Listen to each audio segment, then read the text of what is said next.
Yeah, so it's so exciting. We are on day 10. On day 10. Uh it's great. It's great. And really it's day 20 because before we did this self-love in relationship challenge, we did just a self-love challenge, just self-love somewhat outside of relationship. So, for those of you who have been following along, wow, congratulations. We have done 20 days of self love. Good morning, dearest Lisa. I'm so glad you're here. Yeah, so 20 days of self love. How is it feeling? Uh, what a beautiful self-love practice we've all been doing to show up to these self-love challenges. That alone seems like an amazing self-love practice that we are taking time out of. I know everyone is so busy, out of our busy schedule to come together and talk about self-love.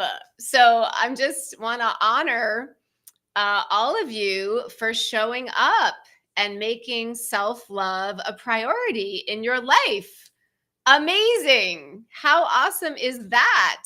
How does it feel in your body when we really are aware of that, wow, I am making self-love a priority in my life.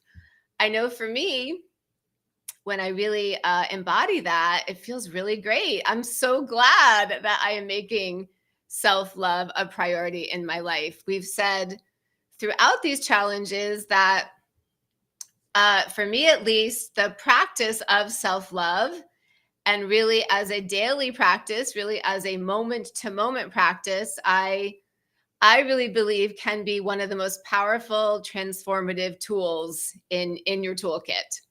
So I keep saying I don't think self-love can be overemphasized, how transformative it is, how great it feels internally, and then how our external world shifts.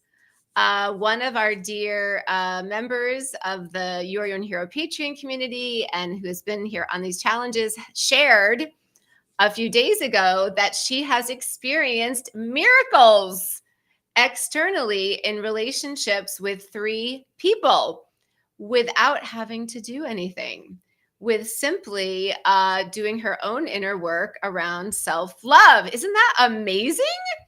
And this has been my experience. In the beginning of the challenge, I mentioned this, excuse me, amazing book that changed my life. The name of the book is Love Yourself Like Your Life Depends on It. And in this book, the author talks about being very, very ill, really being on his deathbed.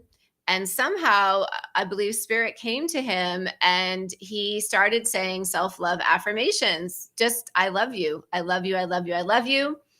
His illness completely healed, and he went on to experience so many different miracles. And this has been my experience as well. I started my self-love practice about 6 years ago when I was at the very nadir, the very worst depth of, I would say, my dark night of the soul, when everything seemed hopeless and I really wanted to jump out of my life. And this beautiful book, Love Yourself Like Your Life Depends on It, came to me. I believe it was a gift from spirit to help me, and it changed my life. So self-love absolutely changed my life, saved my life, and it continues, I would say, to bring me so many gifts and to just be my North Star, my guiding light, my compass in my life. I know when I start to feel not quite aligned, I know that I'm likely out of self-love. So the perks of self-love are numerous, and I hope that you are experiencing them. So, so glad everyone is here. This is our last day, so I'm so glad that so many of us have come together. It looks like my mom is here, and Lisa and Jamie and my dear friend Gretchen and some other folks that I can't read all the names in the different groups, but I know you're here and I'm so grateful that you're here. So, what do you think about just starting with giving ourselves a number of our self love outside of relationship and our self love in relationship? We did this about a week ago.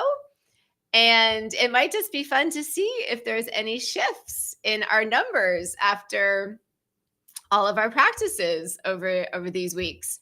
So I have shared that a week ago, when we gave ourselves the numbers, I felt I was at about an 8.5 from 1 to 10 of self-love just on my own outside of relationship, and about a 5.5, quite a bit lower, in self-love in relationship.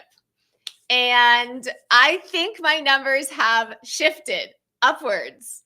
I think I could say honestly that I'm about a 9 in self-love on my own, and in relationship at least a 7, maybe an 8.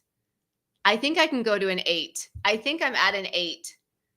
Yeah, so it's still a little lower, but it has increased, and this challenge that we've been doing together, and everyone's support, and us coming together has helped me so much.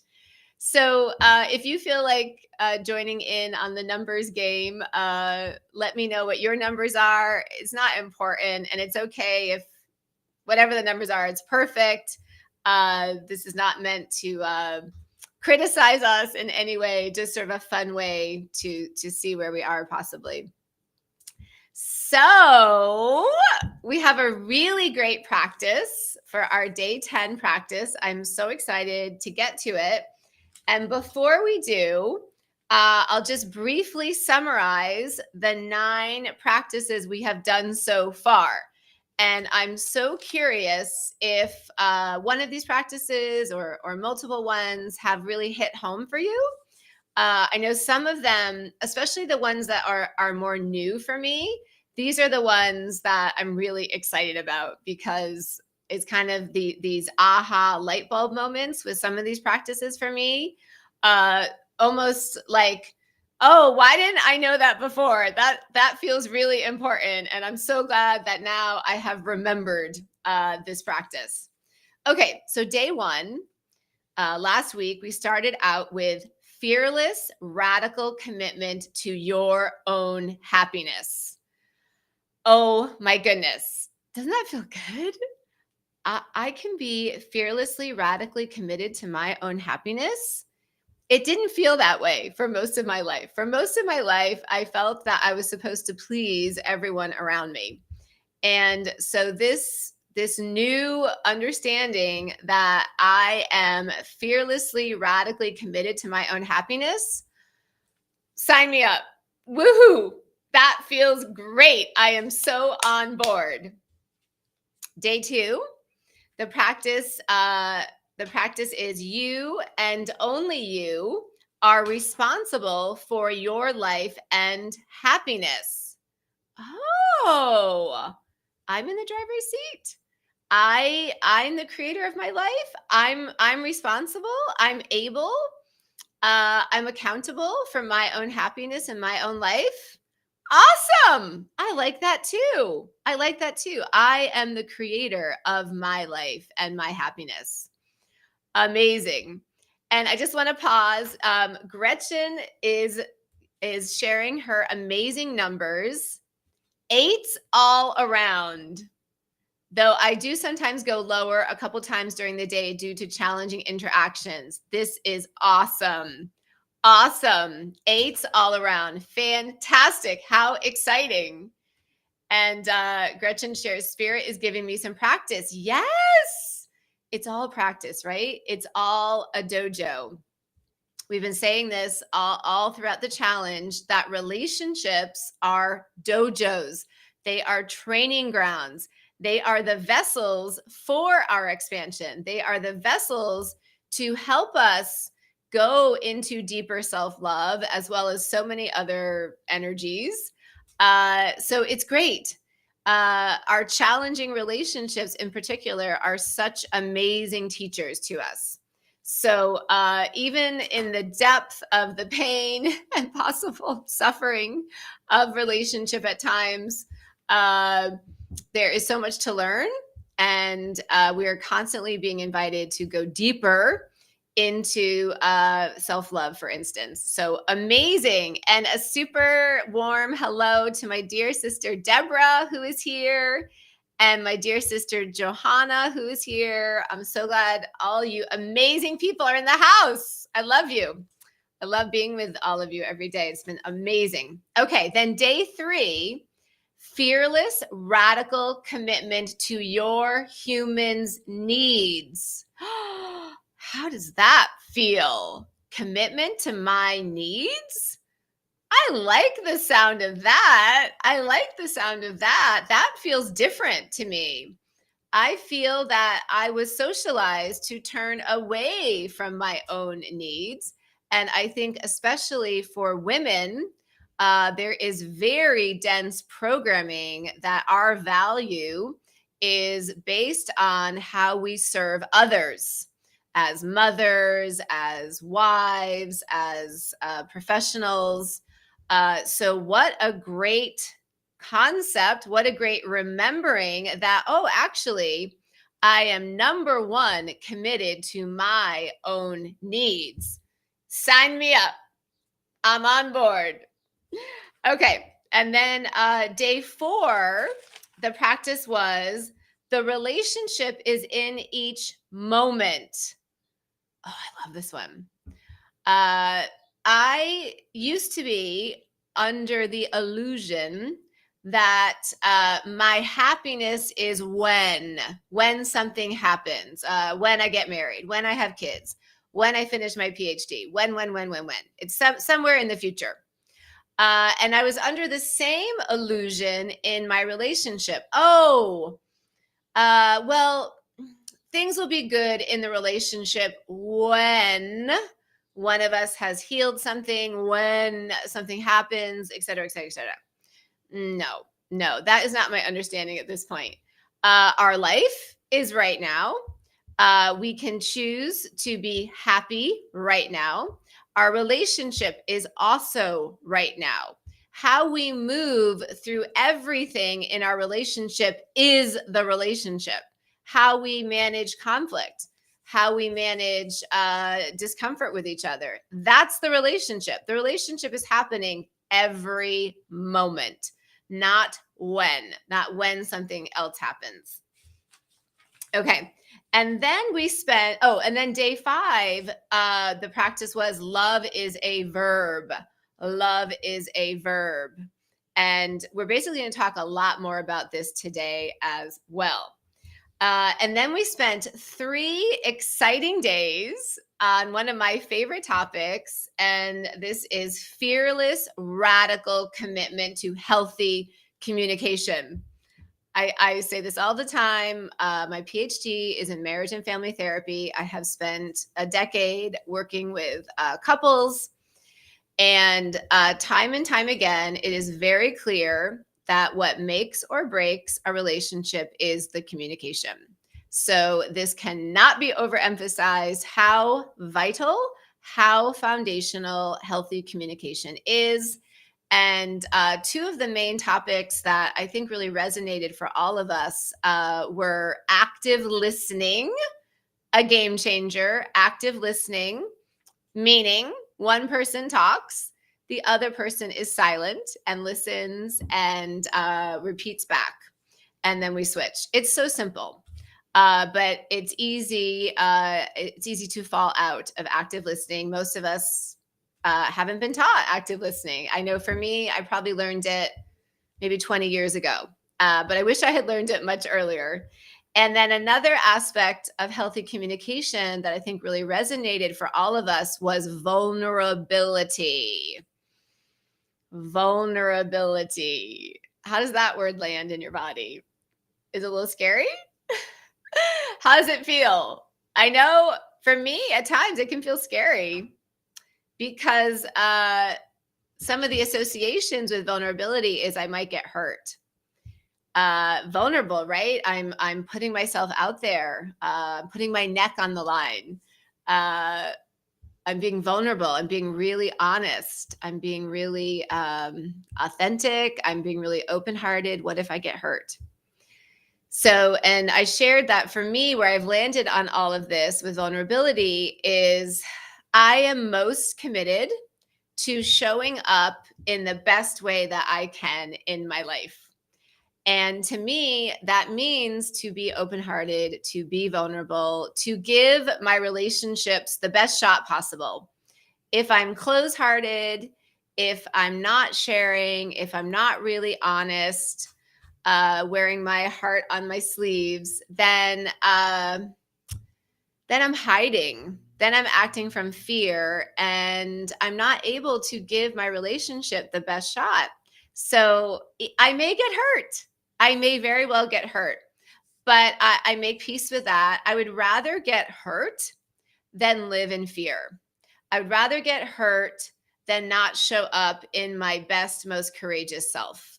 So I'm not going to play it safe in any area of my life. I'm not going to hide. I'm not going to play it safe. I'm going to go all in everything that I do. And I'm going to show up in my highest and best. And then whatever happens, happens. I'm not in control of it. But I know that I have inner peace and and gratitude towards myself that I'm doing my best. I'm doing the best that I can. Okay.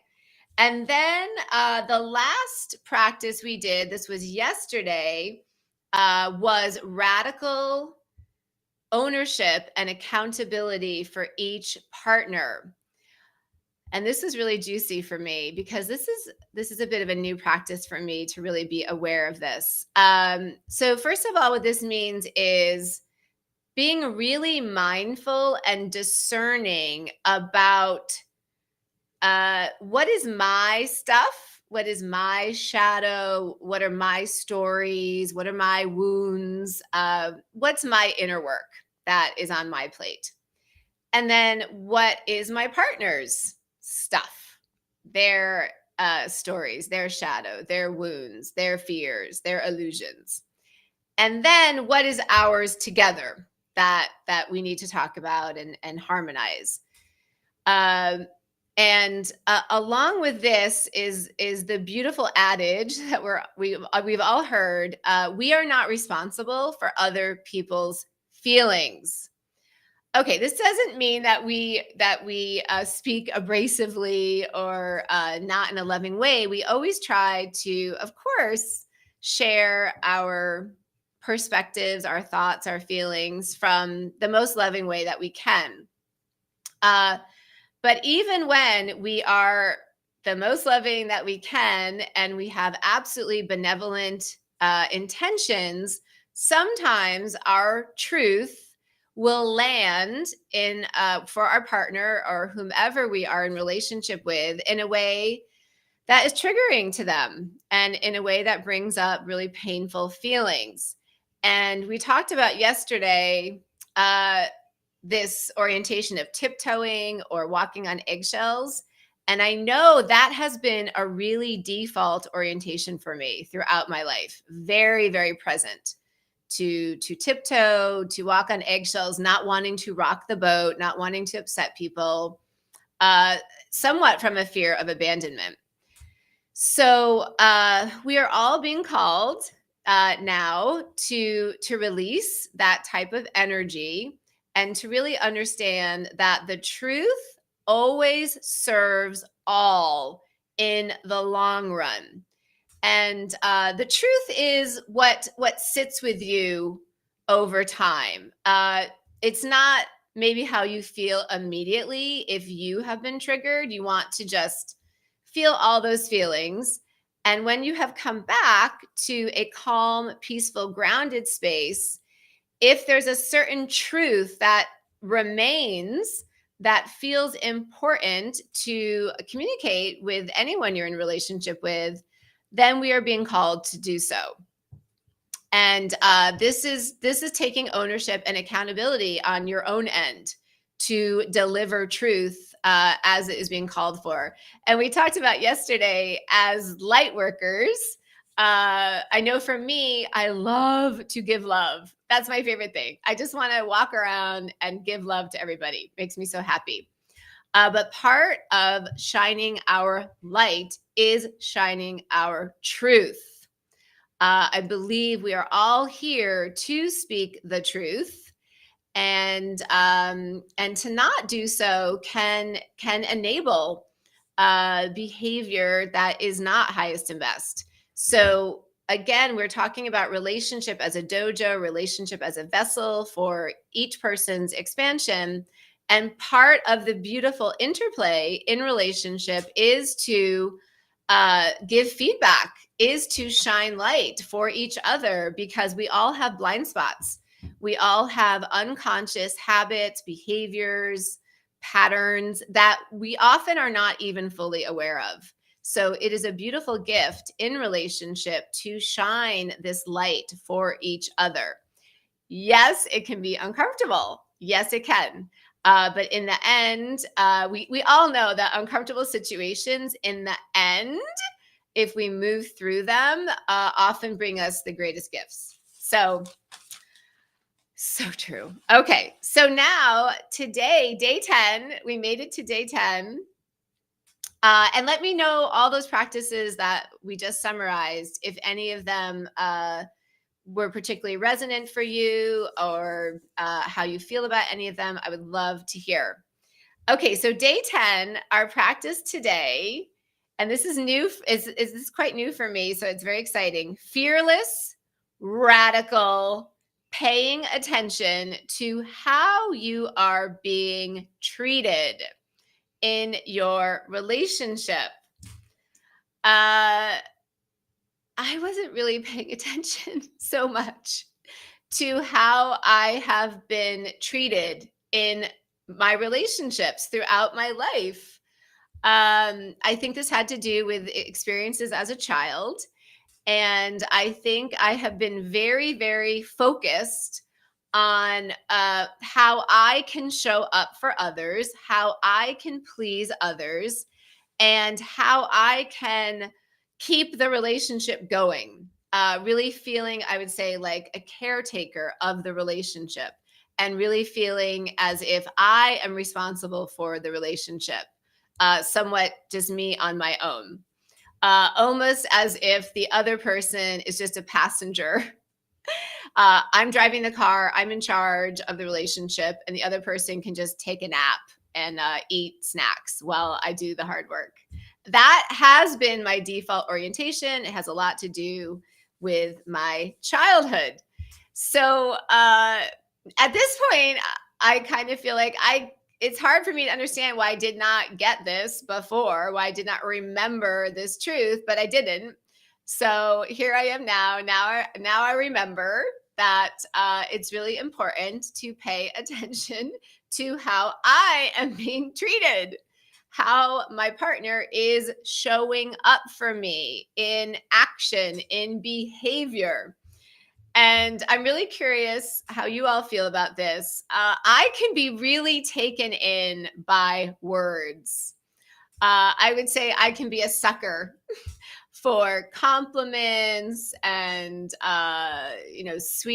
saying sweet things to me, saying loving things to me. I just, in the love languages, I believe that would be under the category of words of affirmation, saying nice things. I'm not exactly sure why, but I just really, I really fall for that. It's really easy for me to feel, oh, I'm being loved because my partner is saying loving things to me. And that I really understand now is only part of the picture. And I think part of why this has been a challenge for me is growing up, people would say, I love you to me. But their actions were not necessarily loving. And I think this created some confusion for me. And I think I thought that love rested in words and not necessarily in actions. So this was a mislearning for me that I'm still releasing. I'm still releasing this mislearning. So I'm really curious what your experience has been with this, how you orient towards loving words versus actual loving actions, and how this lands for you. Um, and what I want to say here is I like this word audit or inventory.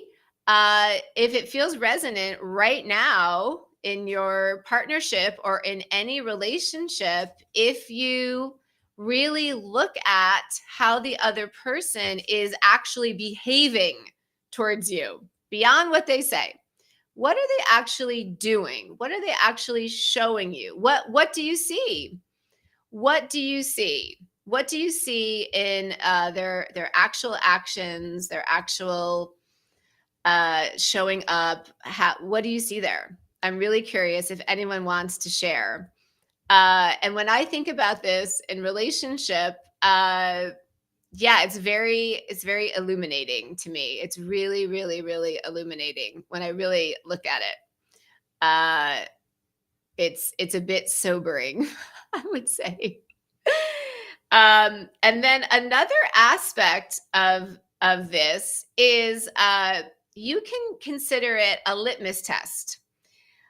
Uh, what are you showing the people around you in your relationship? So I'm just going to give an example here.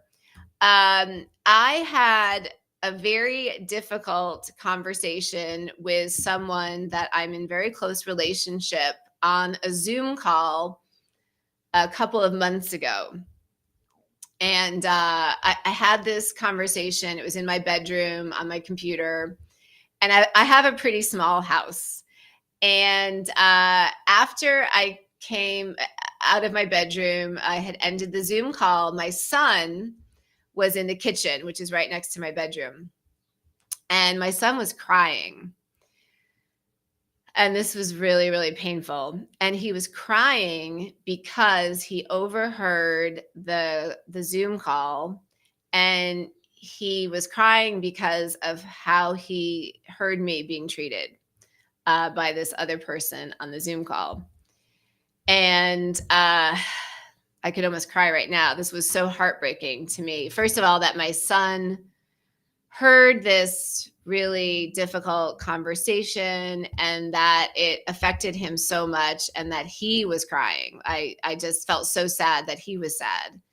And then it brought up a lot for me. Why was I staying in that conversation? Why was I allowing myself to be treated in that way? What was happening in that conversation for me?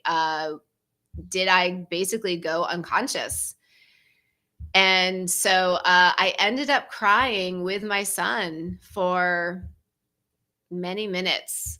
We were hugging and crying, um, and it was very intense. And it was really a crossroads moment for me to really see that I'm not always acting in highest and best towards myself in my interactions with other people.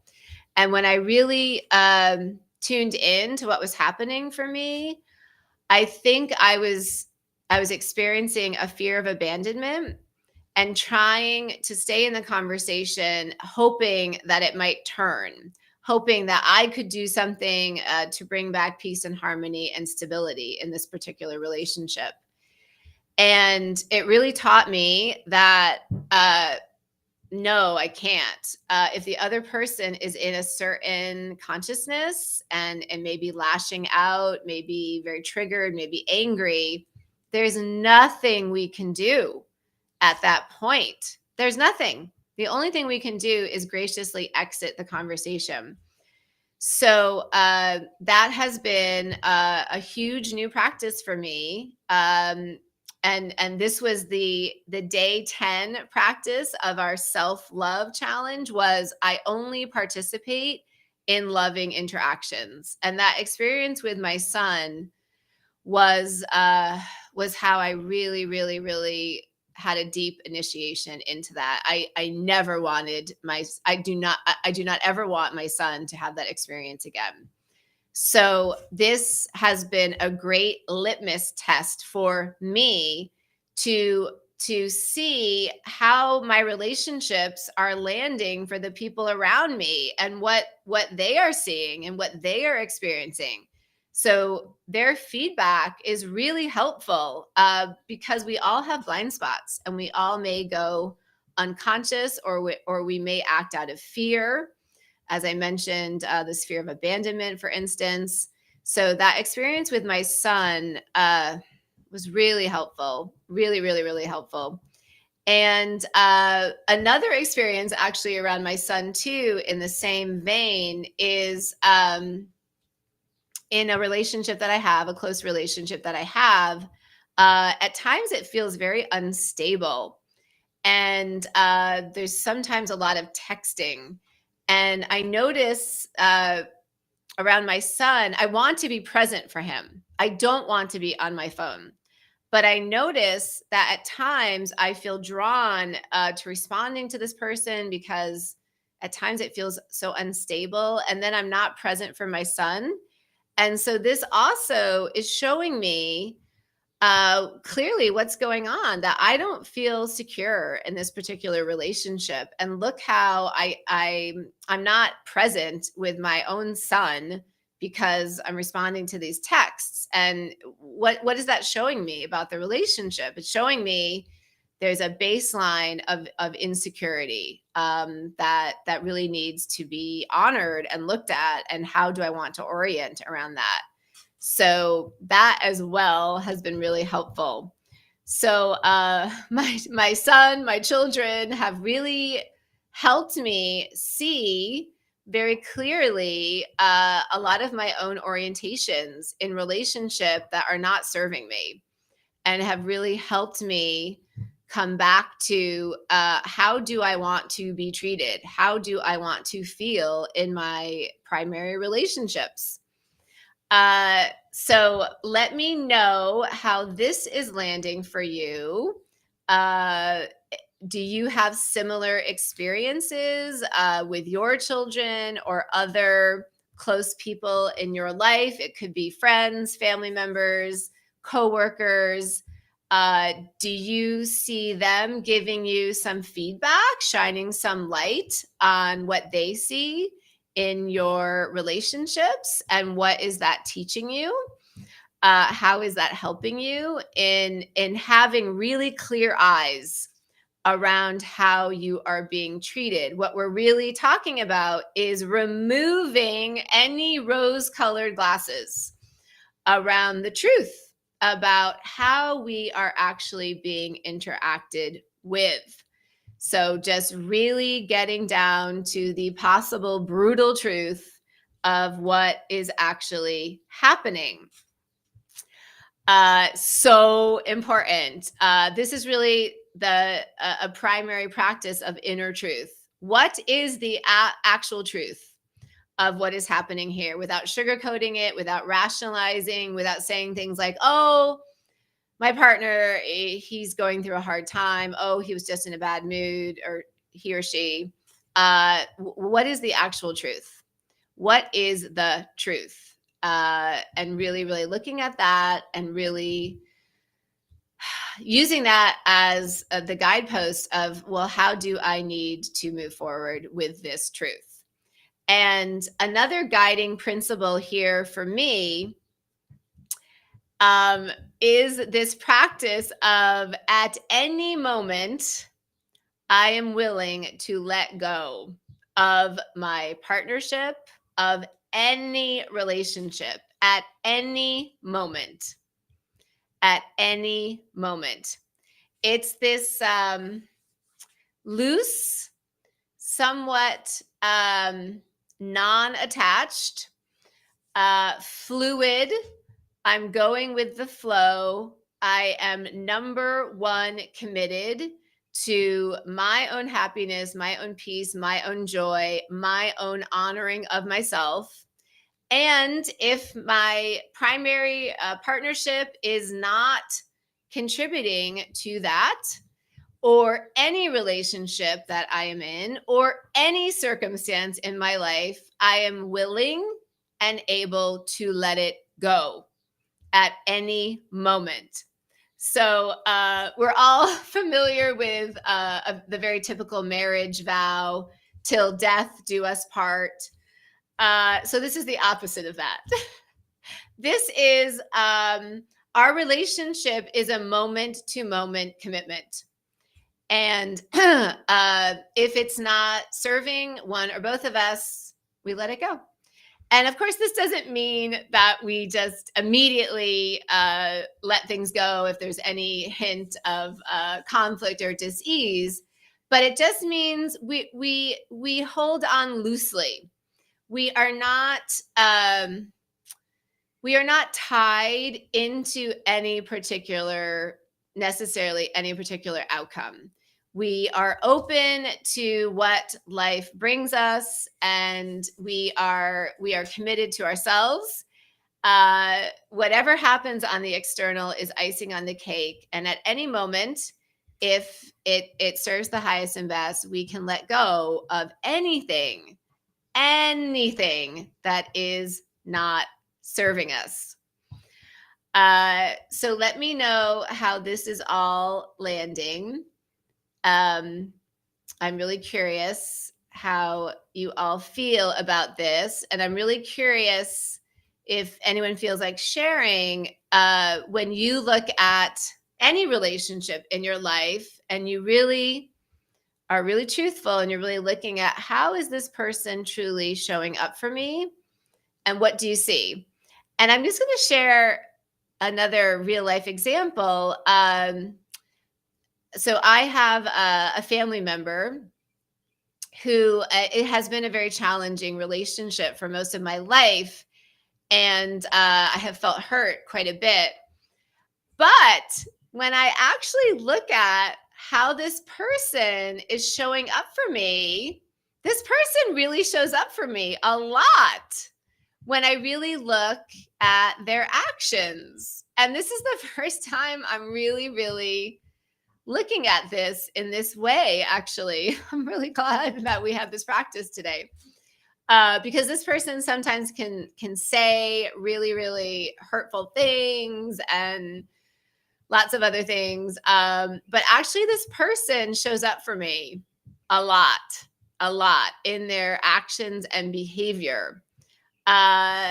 So yeah, this is a bit of an aha moment for me. I'm seeing that this person's actions are quite loving.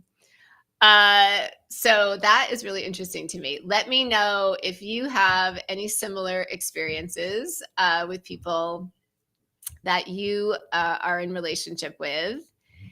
And let me know at this point any practices that you might share in the self-love in relationship. What have we missed? I'm sure there are likely an infinite number of practices that we could include here.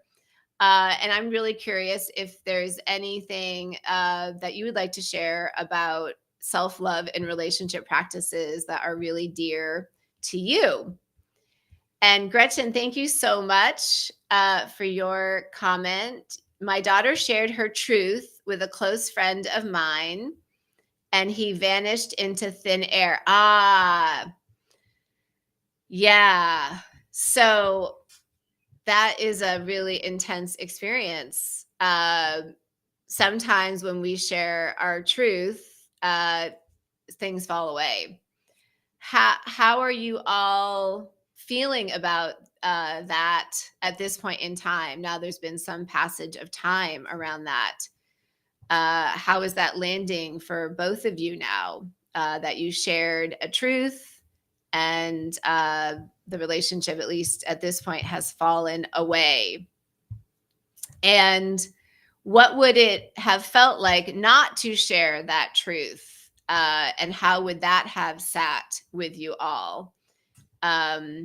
Does it seem in the highest and best that you did share the truth, and what has happened has happened? How do you make sense of all of that now? Uh, yeah, it's intense sharing the truth. It's really, really intense. And it's so interesting because when we really come back, I think, to our heart minds and we think about, should I share the truth? To our heart mind, to our God self, I think it feels very natural to speak the truth. When we think of children, they always speak the truth, right? Until a certain age. But I think part of the reason that we enjoy children so much is they're so truthful and they don't seem to worry about societal constructs and how what they express may be received. They're very open, they're very free, they're very authentic and truthful. So I do believe it is our natural state to be very truthful, to be very transparent. And as we always talk about, when we are truthful, we don't have inner conflict. I know for me, if I'm holding a truth, but my thinking mind is concerned about speaking the truth, there is a bit of a battle inside of me uh, about sharing the truth. And this is so uncomfortable. And I've said this before, my number one priority in my life at this point is my own inner peace and joy. And what do I need to do? I and only I am responsible for my life and happiness. So, what do I need to do to maintain my inner peace and joy? And part of that is speaking the truth if it feels appropriate, and of course, in the most benevolent way. And that's how I maintain my inner peace and joy. And I do believe very strongly that dis-ease is often correlated with energies that we hold inside of us, including the energy I just talked about, this sort of inner frustration, inner conflict, inner dis-ease, right? Inner dis-ease can be a match for outer disease. Yes. Okay. We have another really interesting comment here. Deborah says, Dr. Tassel, you have put into sharp relief how self-love is nearly impossible unless we believe our truth and know that even if we share it, it may not resonate and may be rejected by the other person. Yes. So when we share it, it should not be for validation necessarily. It is such an opportunity to embrace it for ourselves. Drop the mic, sister. Yep, 100%. 100%. We are not sharing truth for validation. We're not doing anything for validation. We validate ourselves. We are inner partners with ourselves. We have inner solidarity. We our life is really just between us and spirit. Whatever anyone else thinks is their issue. We are here to live in our truth, to bring through our life purpose and our dreams for our lives. So yes, when we share, we are not looking for validation. We already have the validation. We already trust ourselves. We already practice self-love, self-respect, self-honoring. Whatever is arising in me, whatever I know is really my truth, I validate it. I know it is my truth. We do not need external validation for anything. And often when we share our truth, it will be rejected. It might trigger someone. We might receive uncomfortable feedback. That's okay. Yes, we are sharing the truth to live in our own authenticity. We are sharing the truth to be our true selves and to maintain our inner peace. It's for us. Speaking the truth is for us. And it it in the long run does serve all. So it is a service as well, but it starts with being a service to us. So yes, you make amazing points here, Deborah, and I'm in total agreement.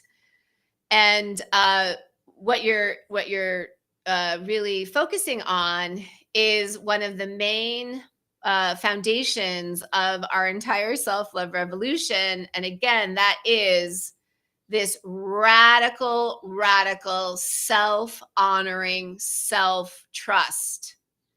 This is where self-love really grows. This is where self-love is really nurtured.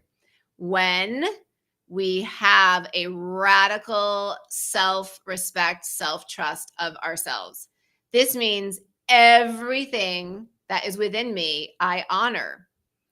This means my feelings, the uncomfortable feelings, the comfortable feelings. This means my dreams. This means my guidance. This means my truth. This means my red flags. All of it. All of it. I honor, I honor, I honor. All of it. I am sovereign. I am the boss of my life. I may look outside of myself for advice or suggestions, but I always run everything through myself, through my own guidance system. So this is all part of the self-love is self-trust. I trust myself. I trust myself. I trust what I feel. I trust my dreams. I trust my values. I trust my guidance. I trust myself. Yes, great points. So let me know how all of this is landing for you all. It is so exciting that we have made it to day 10. It has been such a blast. And again, if anyone wants to share a practice from this challenge, self-love and relationship, or the first challenge that we did, self-love on our own, let me know which practices are landing for you, which resonate with you, and any experiences that you've been having over the course of these 20 days. How are you feeling inside of yourself? What is happening in your external world? I'd love to hear. I've been saying all along that for me, I am just feeling more and more whole, more and more at peace, more and more secure in myself, more and more sovereign. I would say more and more independent. I love having relationships, and I think they give us so much. But I feel very much that I don't need a relationship. I enjoy them, and I think they add a lot to my life. But all I really need, I have within me. I've got my guidance. I've got my dreams. I've got my feelings. I've got my preferences. It's all right here. So let me know how that is all feeling for you. And I just want to share that over the course of these 20 days, so many really amazing career opportunities have, excuse me, been coming in to me. And I absolutely believe it has a lot to do with me deepening my self-love. I think as I deepen my self-love, as I embody my self-love, the external shifts. That's what my experience has been. And if anyone wants to share, I'd love to hear yours. So yeah, so we did it. Congratulations. We made it through 20 days of self-love and self-love in relationship. And I just want to honor everyone who has been on this, to me, really amazing journey. And this is all part of our self-love revolution. I'm in the middle right now of planning a self-love summit, self-love retreat. I'm going to be interviewing at least 10 of the nation's top self-love masters, experts, and it's going to be a free event. Probably might be over a weekend, or it might be during the week, but maybe about 3 days. And so I'm in the middle of planning that. It's going to be really exciting. I'm going to be talking to some absolutely amazing people who are going to be sharing their own experience of self-love and their practices. And I think it's going to just give us more and more illumination on this beautiful practice of self-love. And I'm also in the middle of planning basically a self-love revolution tour. I would like to come to a city near you and we can all do this together, but have in-person self-love events, weekend retreats, and it's going to be so much fun. I'm also in the process of having self-love revolution t-shirts made. So much is happening.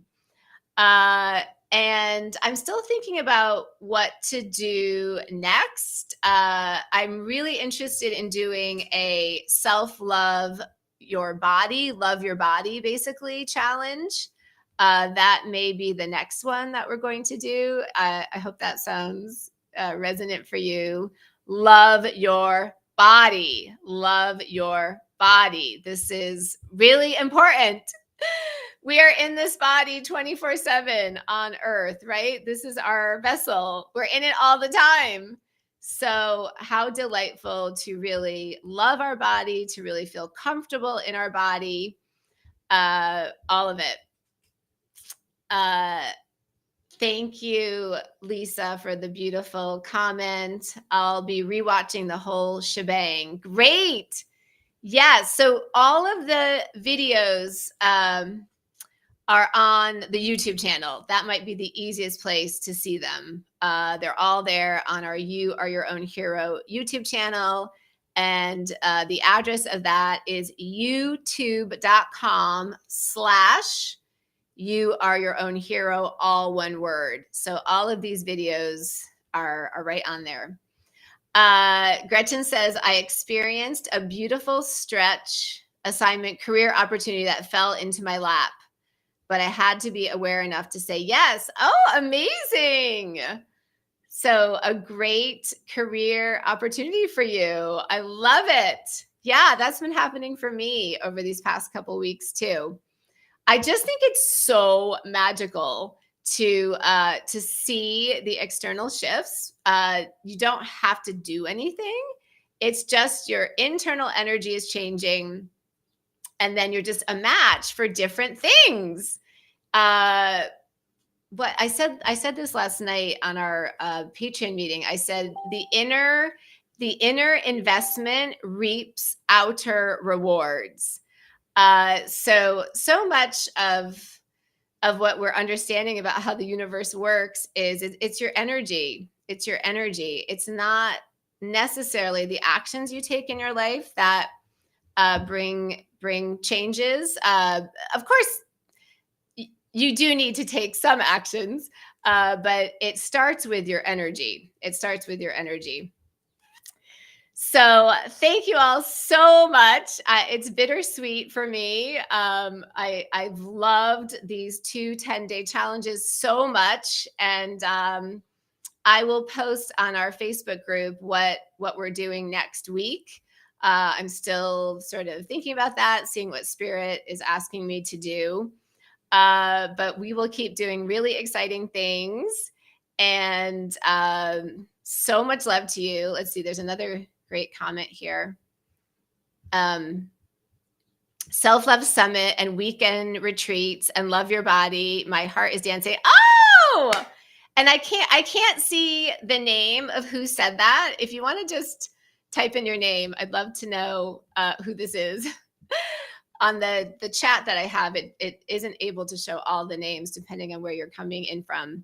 But I'm so glad that sounds great to you. Me too.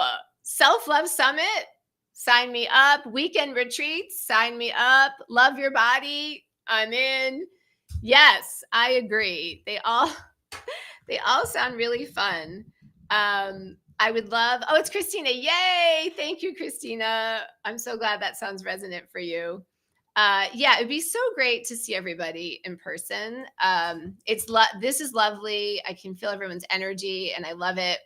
But I also really long to see everybody face to face, to hug, to come together, to dance together, to do all sorts of fun things.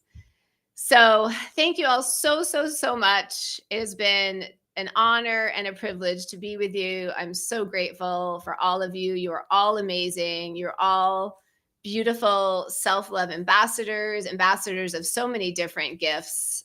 Thank you all so much for your presence on the planet at this time. We are here to bring through revolution to this planet. It affects the entire multiverse, what we are doing here. I shared a channeling recently from Spirit that beings on the other side are literally sitting on the edge of their seats, metaphorically, watching what we are doing down here on Earth. What we are doing is affecting the entire multiverse. Yeah, big stuff. Debbie, thank you so much. Really grateful. And yes, amazing that through Facebook, so much effective inspiration from you. Thank you so much, everyone. This experience has really filled my heart and has just gifted me enormously. So I love you. It's bittersweet. That is our day 10, but we'll be together next week as well, I hope. All right, lovelies. Have a great weekend. We did 20 days of self-love. What a great self-love practice this has been. So much love to you all. Thank you so much. And I'll see you next week. Mwah.